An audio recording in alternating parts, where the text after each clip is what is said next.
آئیں دیکھتے ہیں کہ سابق وزیر اعظم عمران خان نے 3.5 سال کی حکومت میں کیا کیا۔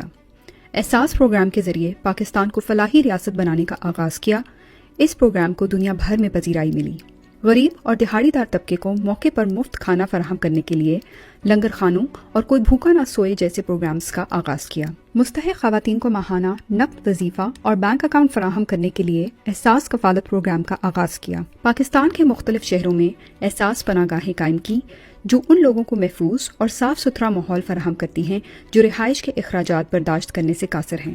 احساس راشن پروگرام کا آغاز کیا جس کا مقصد پاکستان بھر میں کم از کم 2 کروڑ گھرانوں کو روزمرہ استعمال کی اشیاء پر 30% ماہانہ سبسڈی فراہم کرنا ہے۔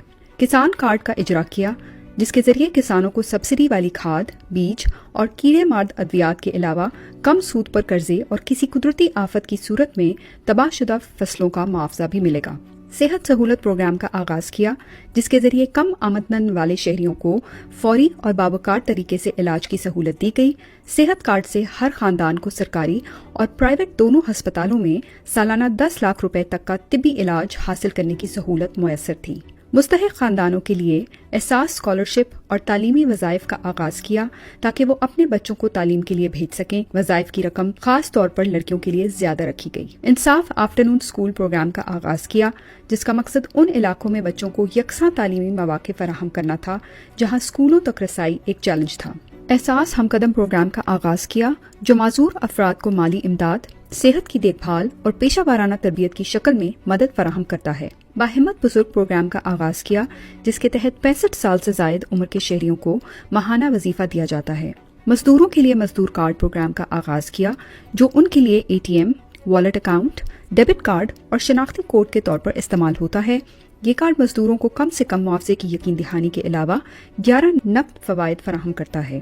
احساس نشوونما پروگرام کا آغاز کیا جو صحت اور غذائیت کے لیے نقد رقم کی منتقلی کا پروگرام ہے جس کا مقصد 23 ماہ سے کم عمر بچوں میں سٹنٹنگ کو روکنا ہے جو بچوں میں دماغی افعال اور اعضاء کی نشوونما کو منفی طور پر متاثر کرتا ہے۔ روشن ڈیجیٹل اکاؤنٹ کا آغاز کیا جو بیرون ملک مقیم پاکستانیوں کو کسی فزیکل بینک میں جائے بغیر پاکستان کے اندر بینکنگ کرنے کی سہولت دیتا ہے۔ پاکستان کا پہلا فوری ادائیگی کا پلیٹ فارم راست متعارف کروایا جو اسٹیٹ بینک کی کاوشوں سے افراد، کاروباری اداروں اور حکومتی اداروں کے درمیان ڈیجیٹل ادائیگیوں کو ممکن اور آسان بناتا ہے۔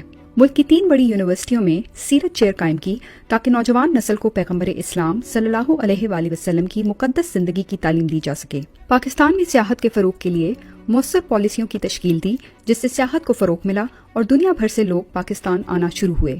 2023 تک ملک بھر میں